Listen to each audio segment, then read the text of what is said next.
Hey toys and collectible fans, Fly Guy for TekSushi.com giving you a look at this G.I. Joe Cobra Saboteur.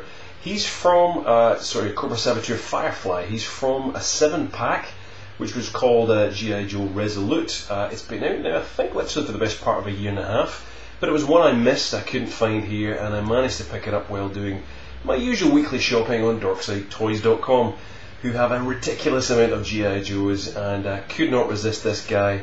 He was loose, so saved me even more in postage, so yeah, great buy and a bit of a bargain, so that's what we're going to review today.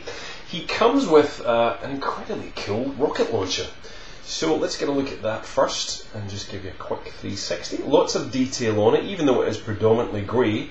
There is some black touch points there that Hasbro have applied. You can see even down in the feet, the metallic studs and so forth. They've applied a fair bit of detail onto this thing, so well put together and well done. This rotates completely 360 and up and down, so you can get the figure to hold on to the gun very simply. You just got to pose him and hold him down using the handle there, and the handle on this side, he can basically hold on to that. So a rather cool looking accessory, and rather than make it one of those kid play features that's just kind of dumbassly huge and doesn't fit with the figure, this doesn't actually look too much out of whack with the rest of the figures, and it can pose realistically with the other figures.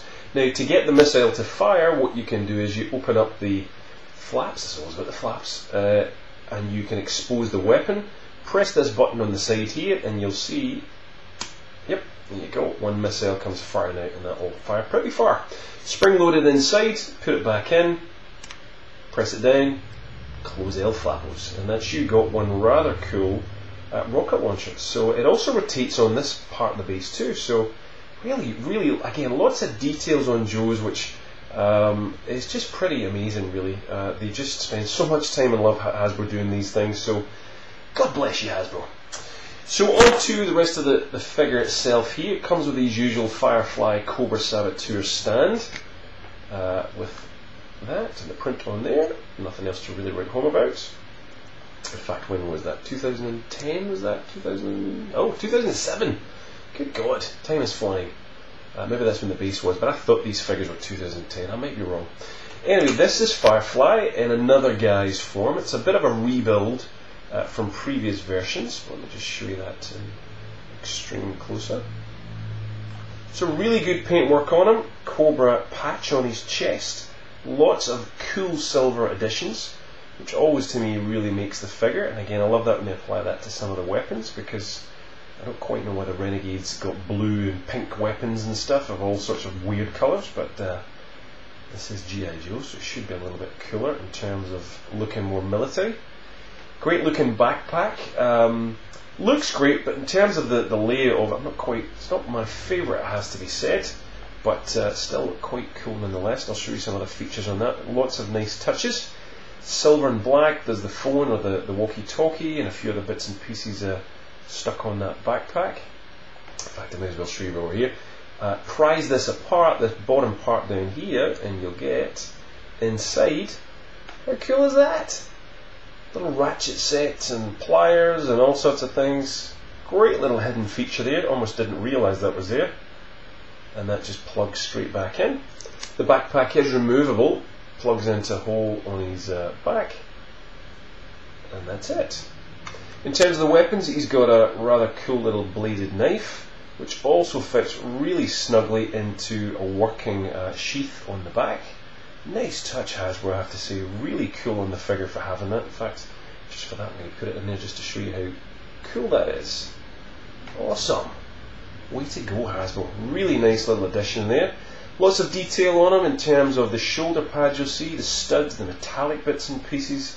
Under the vest is nothing really to write home about. It's basically a grey striped body, so there's nothing else underneath there. But the covering over here is basically his kind of shield for explosions, is pretty damn cool.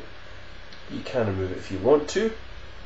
Again, trust me, there's nothing worth looking at underneath. It's pretty plain. It's just a ribbed jumper. And that's really all there is to the figure. I should say, actually, sorry, there's his weapon, the main machine gun. Lots of detail on that, very chunky. With a gigantic number 2 on there for some reason. But nicely detailed. And again, you've got to check out DarksideToys.com. They have tons of Joes. Really some older and hard to find ones as well, which I was surprised to see. But love these guys. Love the detail. Love all the equipment on them. It's just fantastic. Really, really cool. So in terms of articulation on Firefly, he's got a ball jointed head, ball joint with a hinge on the shoulders, ball joint with a hinge on the elbows, and he's got swivel wrists. Swivel waist. Underneath there it is, trust me. He's also got those pins for the ball joints on the hips, double joints in the knees, and of course it's Joe, so he gets articulated ankles. Very weird not to get a super articulated Joe. And that's it. Rather cool figure. Again, let us know what you think about this one. Joe's good or not for you. Comments below or on facebook.com/TekSushi. And lots more Joes and other figures coming up for review. See you soon.